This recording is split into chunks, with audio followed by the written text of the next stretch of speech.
नमस्कार, मैं हूं आपके साथ आशा सरमाल। आप देख रहे हैं मन की बात और मन की बात कार्यक्रम में आम जनता की समस्याओं को सरकार तक पहुंचाने की कोशिश होती है। तो चलिए कार्यक्रम की करते हैं शुरुआत।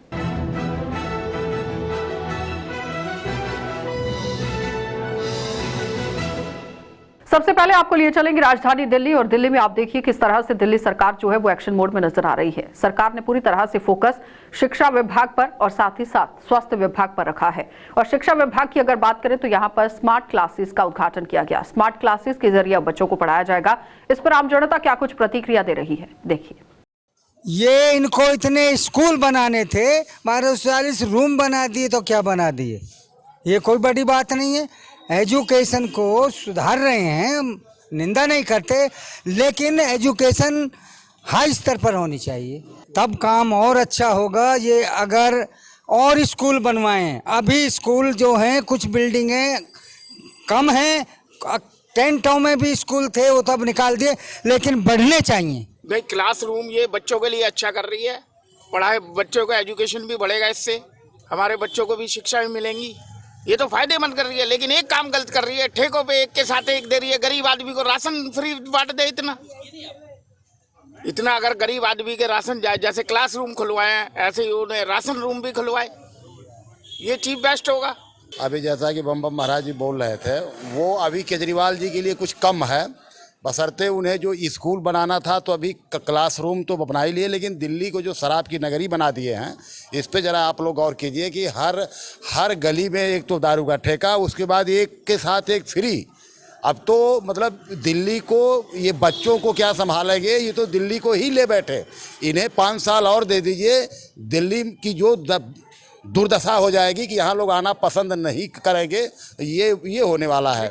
भाई हवाई जहाज में बच्चों को घुमाओ, 4 बार घुमाओ, उनको पढ़ाओ, ट्यूशन मास्टर अच्छा होना चाहिए कि नहीं होना चाहिए, कापी कलम और आपका सब्जेक्ट अच्छा होना चाहिए, बच्चों को अच्छी संस्कृति देनी पड़ेगी। क्या वो संस्कृति पाएंगे? बाप तो उसका फ्री में दारू पा रहा है यहाँ तो सबको। और ये भी है कि फ्री है, दिवाली होली आ गई है, लोग कहेंगे भैया 4 हम भी रख लेते हैं कि हमारे भी दोस्त यार आएंगे, पिए न पिए घर में दारू रहेगी। दूध अगर फ्री करवा दे केजरीवाल तब तो उनका नाम लो। राशन अगर 5 किलो जो राशन ये बांट रहे थे, अगर 5 किलो राशन लेने पे 5 किलो राशन फ्री हो जाता, 5 किलो दूध लेने पे, 5 किलो घी लेने पे अगर घी फ्री हो जाता तो कम से कम कुछ लोग स्वस्थ हो जाते और कुछ दिन जिंदगी जी लेते। लेकिन इनके पास केवल दारू आबकारी नीति है, जहाँ तक इनकी बहुत अच्छी सोच है। ये दिल्ली को गर्त में ही डाल के जाएंगे, ये महान आत्मा को बारंबार नमस्कार। केजरीवाल एक आयाराम और गयाराम हो गया है। 12,430 जो क्लासरूम की बात करते हैं, इस क्लासरूम में भी 1,000 करोड़ रुपया केजरीवाल ने खाया है। और जो शिक्षा का ये के बढ़ावा दे रहा है, जो हम शिक्षा, ऐसा कुछ भी नहीं है। केजरीवाल के स्कूल से पढ़ा हुआ एक विद्यार्थी अगर एक एप्लीकेशन सही से लिख दे तो केजरीवाल को मैं नंबर 1 का तगमा दे दूंगा। लेकिन इसका जो है जीवन मीडिया के पास में है, मीडिया इसको अच्छा खासा विज्ञापन लेके इनको बचा रखा है। सच तो यह है केजरीवाल ने दिल्ली को शराब में कर दिया है, और सभी युवा पीढ़ी को, जिसमें विद्यार्थी भी शामिल है, वो भी वोडका बोतल लेके, छोटी बोतल लेके जब शराब पी रहा है, और विद्यार्थी को शराबी बना दिया है हर विद्यार्थी को केजरीवाल ने। ये पत्थर के क्लास से अगर विद्यार्थी योग्य बन जाएगा, विद्यार्थी योग्य बनेगा योग्य गुरु से, योग्य शिक्षा पद्धति से, योग्य व्यवस्था से, जो व्यवस्था इस मेघालय की शिक्षा पद्धति में ही नहीं। स्मार्ट क्लासरूम में क्या होता है, वो उसमें खुल जा सिस्टम है, अलादीन का चिराग है, जब विद्यार्थी जाएगा और योग्य बन जाएगा, ऐसा कुछ नहीं है। केजरीवाल सिर्फ सब्जबाग है, केजरीवाल दिल्ली का दुर्भाग्य है, केजरीवाल विद्यार्थियों का दुर्भाग्य है। केजरीवाल ऐसा गिरगिट शायद ही 70 साल में कोई आया होगा। बहुत बढ़िया कर रहे हैं जी, स्कूल बनवा रहे हैं और सरकारी स्कूलों को बहुत अच्छा कर दिया है, और दिल्ली के लिए तो गुड है एकदम। और बिजली फ्री कर रखी है, पानी फ्री है, और बढ़िया ही कर रहे हैं इस टाइम तो। जी कम से कम दिल्ली की शिक्षा के लिए अगर कोई भी सरकार हो, खासकर दिल्ली की सरकार अगर अच्छा कुछ कर रही है तो वो स्वागत योग्य कदम है, होना चाहिए। चूँकि जब हमारी शिक्षा की बुनियाद मजबूत होगी तभी हमारा भविष्य मजबूत होगा। और शिक्षा के लिए अगर जिस क्षेत्र में काम जिस तरह से कई साल से हम देख रहे हैं, दिल्ली सरकार शिक्षा का बजट बढ़ाती जा रही है और 25% हिंदुस्तान की पहली ऐसी सरकार है जिसका बजट 25% शिक्षा पे है। तो कम से कम ये बहुत अच्छा कदम है कि हमारे बच्चे अच्छा पढ़ रहे हैं। और खासकर दिल्ली के स्कूलों की बात करूँ तो दिल्ली के जो सरकारी स्कूल हैं कम से कम कई मामलों में प्राइवेट स्कूलों को टक्कर दे रहे हैं। तो यहाँ की एजुकेशन सिस्टम अच्छी है, अच्छा हो रहा है।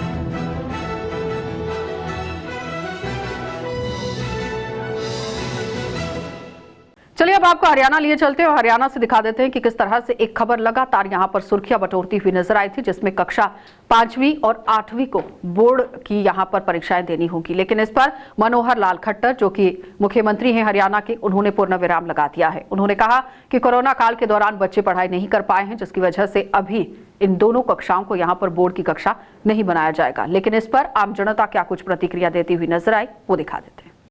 अच्छा, क्योंकि जो एजुकेशन की जो क्वालिटी है वो काफ़ी पुअर हो चुकी है, क्योंकि फेल होने का डर रहता नहीं है। तो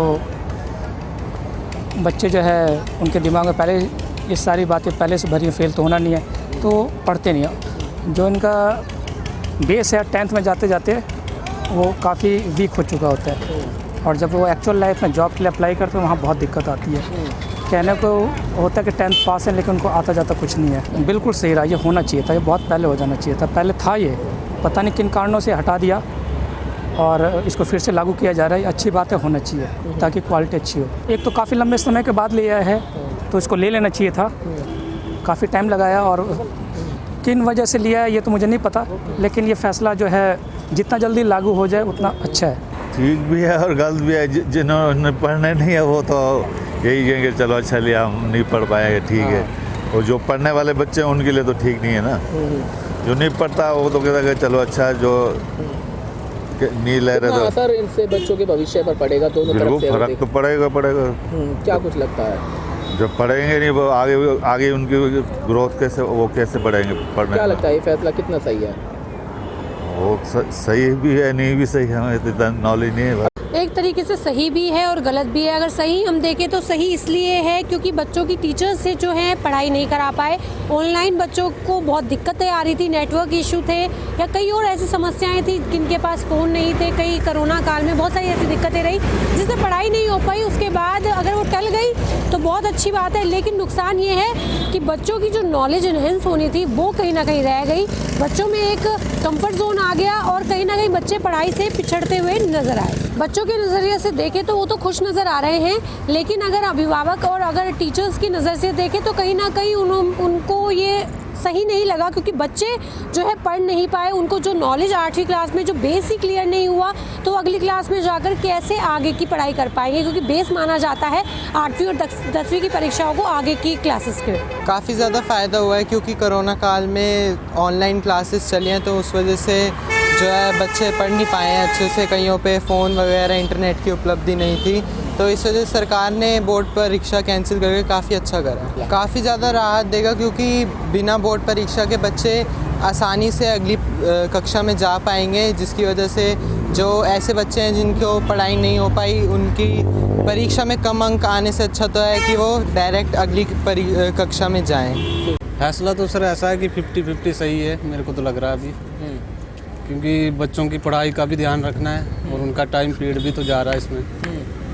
तो बाकी सरकार जो चाहती है वो भी अच्छे के लिए सोच रही है, तो इसमें तो 50-50 चांस है। सर मैं तो चाहता हूँ थोड़ा उनको भी टाइम मिले पढ़ाई करने के, उसके बाद ही एग्ज़ाम हो तो अच्छा है।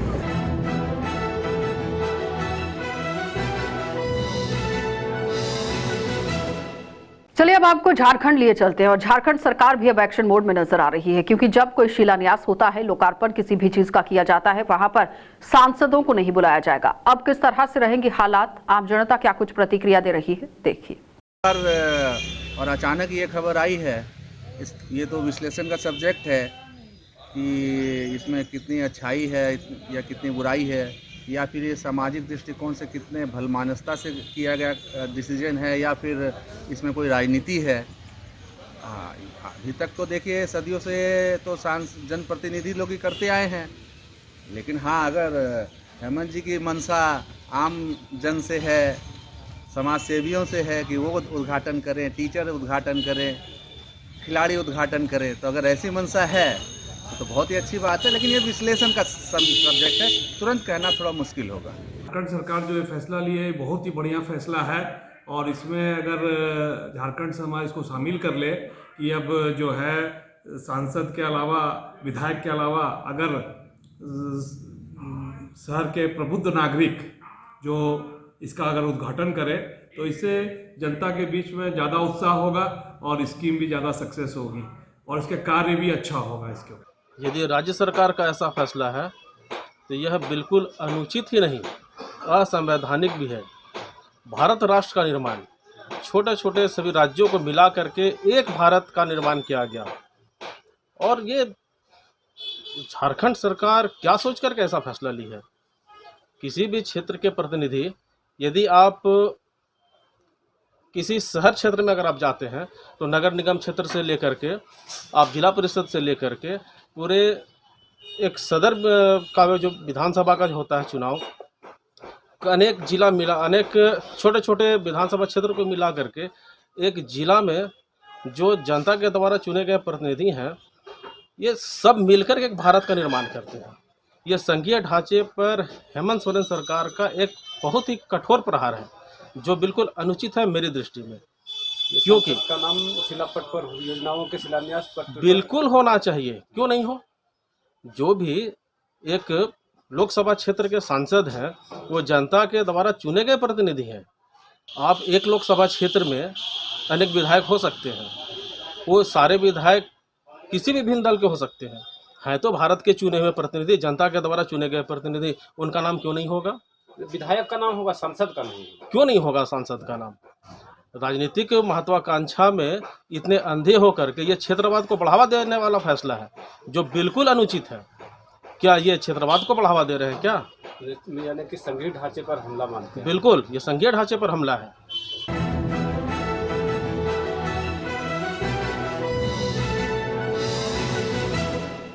चलिए अब आपको राजस्थान लिए चलते हैं, और राजस्थान में भी आप देखिए किस तरह से बजट जो है वो पेश किया गया, और इस बजट में किसानों को मद्देनजर रखते हुए काम किया गया। लेकिन जब ये काम हुआ, इस पर प्रतिक्रिया किस तरह से आम जनता की देखने को मिली, वो दिखा देते हैं।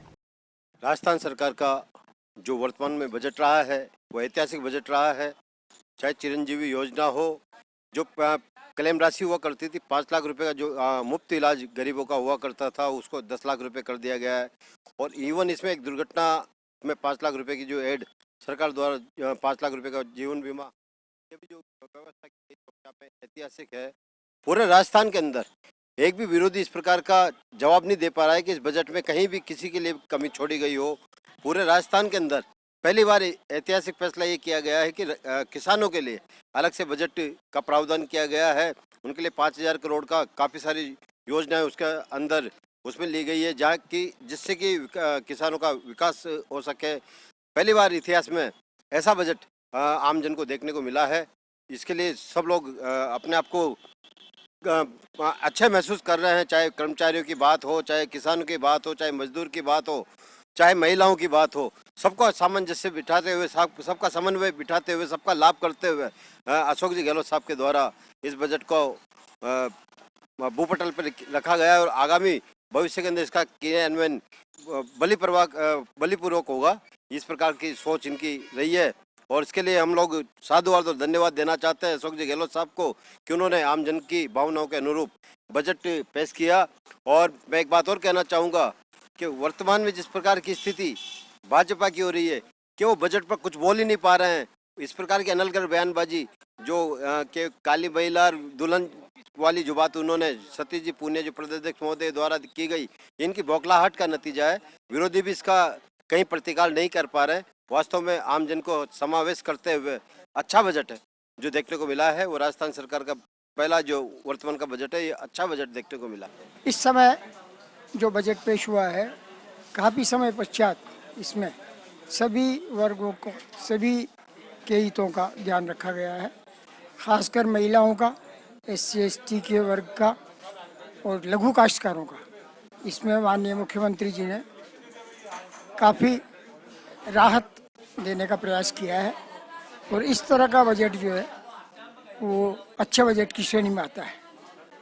इसके अलावा भी अन्य जो भी इसमें प्रावधान रखे गए हैं उसमें स्कूल, शिक्षा आदि के बारे में विकासशील सोच का परिचायक है।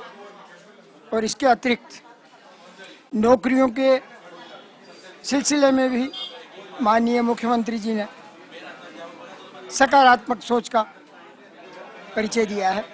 तो ऐसी स्थिति में मैं ये मानता हूँ कि ये बजट सर्वहितकारी है और सभी वर्गों के लिए इसका हित है, ऐसी मेरी मान्यता है। मुख्यमंत्री जी ने विधानसभा में जो बजट पेश किया है वह एक ऐतिहासिक बजट है और समाज का हर वर्ग, चाहे वो विद्यार्थी हो, युवा वर्ग हो, किसान वर्ग हो, गांव गरीब के मजदूर हो, सब लोगों का इसमें ख्याल रखा गया है।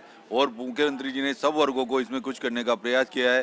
कर्मचारियों के लिए जो पुरानी पेंशन योजना लागू की गई है वो मैं समझता हूँ कि एक ऐतिहासिक निर्णय है और जो कर्मचारी समाज काफ़ी वर्षों से मांग कर रहा था उनकी मांग को मुख्यमंत्री जी ने समझा है और उनका भविष्य को सिक्योर किया है। इसके अतिरिक्त किसानों के लिए जो अलग से कृषि बजट का प्रावधान किया है वो मैं समझता हूं कि पूरे देश में एक ऐतिहासिक चीज़ है और किसानों का जीवन स्तर सुधारने के लिए सरकार ने बहुत ही अच्छे स्तर से इस बजट में प्रयास किया है। इसी तरह बूंदी जिले के लिए 300 करोड़ रुपए का प्रावधान किया है, जिसमें बूंदी जिले में कई प्रकार। चलिए अब आपको नोएडा लिए चलते हैं और सुपरटेक कोल्ड इमरॉड सेक्टर 93 को यहां पर अवैध करार दिया गया और ट्विन टावर को तोड़ने की तैयारी शुरू कर दी गई है। लेकिन इस बीच में इंजीनियर्स को लगा दिया गया है, श्रमिकों को लगा दिया गया है और बहुत ही जल्द यहां विस्फोटक लगाकर इस बिल्डिंग को धराशाही भी किया जाएगा। लेकिन इस बीच में क्या कुछ प्रतिक्रियाएं देखने को मिली वो दिखा देते हैं। सर देखिए, मान लिया उच्च न्यायालय ने जो भी डिसीजन दिया है वो डिसीजन जो दिया है वो तो कह नहीं सकते, लेकिन इसमें लोगों का लॉस है। बिल्डर किसी के पैसे नहीं देगा। इतनी बड़ा इंफ्रास्ट्रक्चर बनने के बाद वो गिराया जा रहा है। तो पहले क्या नोएडा अथॉरिटी सो रही थी क्या? नोएडा अथॉरिटी के अंदर इतना भ्रष्टाचार है जिसकी वजह से, भ्रष्टाचार होने की वजह से अब ये लोगों का पैसा सारा ब्लॉक हो गया। तो सुप्रीम कोर्ट को ये भी देखना चाहिए कि लोगों को पैसा कैसे दिया जाएगा। गवर्नमेंट को ये देखना चाहिए, सुप्रीम कोर्ट को ये बोलना चाहिए कि भाई ये इंफ्रास्ट्रक्चर तो बन ही गया है, तो इसके अंदर किसी भी तरीके का कोई और रीडेवलपमेंट करके हॉस्पिटल बना दिया जाए या कोई इंस्टीट्यूट बना दिया जाए या किसी उनके लिए पीजी हॉस्टल्स बच्चों के लिए कुछ ऐसा बनाया जाए। गिराने का कोई सेंस नहीं है। देखिए, जिस तरीक़ा से उस टावर को गिराया जा रहा है वो तो ठीक है, क्योंकि वो अवैध जगह में आया हुआ है। वहाँ पे पार्क था पहले, तो पब्लिक को परेशानी हो रही है उस चीज़ से।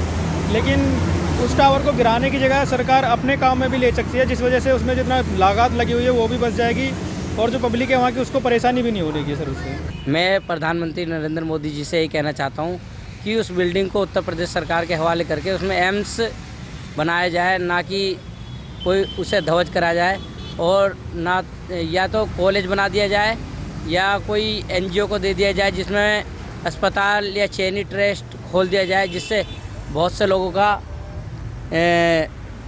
योगदान भी रहेगा और तबीयत ख़राब हो। जिस एम्स बन जाएगा तो नोएडा के अंदर एक ऐसा लगेगा कि नोएडा में भी कहीं से लोग बाग दिखाने के लिए नोएडा में आएंगे। सुप्रीम कोर्ट का फैसला अच्छा फैसला है और सरकार को चाहिए कि इस बिल्डिंग को गिराने के बजाय किसी न किसी सरकारी उपयोग में ले लें, जैसे कि कोई अस्पताल बनवा दे या बैंक खोल दें। और ये जो फैसला है सुप्रीम कोर्ट का भ्रष्टाचार के खिलाफ अच्छा फैसला है, जिसे सरकार को करना चाहिए, वो सुप्रीम कोर्ट ने किया, मगर सरकार इसे किसी सरकारी उपयोग में ही लाए। बहुत अच्छा है, ये टूटने चाहिए। गैरकानूनी तरीके से जो चीज़ बनी हो और करप्शन को जिस चीज़ ने बढ़ावा दिया हो वो चीज़ें बिल्कुल समाज में नहीं रहनी चाहिए। और करप्शन के खिलाफ तो वैसे भी ज़ीरो टॉलरेंस की नीति होनी चाहिए हमेशा। उस पर मैं सरकार से यही कहना चाहता हूँ, उस टावर को गिराया ना जाए, क्योंकि उसमें कोई जो है हॉस्पिटल, कोई अनाथ आश्रम, कोई जो है सोसाइटी खोल दिया जाए, जिसके वजह से कुछ पब्लिक। तो फिलहाल आपने देखा कि मन की बात कार्यक्रम में आम जनता की आवाज को सरकार तक पहुंचाने की कोशिश की गई है, लेकिन सरकार को चाहिए कि आम जनता की आवाज को यहां सुना जाए और इस पर गौर भी फरमाया जाए। फिलहाल कार्यक्रम में इतना ही। देश और दुनिया की खबरों के लिए आप बने रहिए हमारे साथ।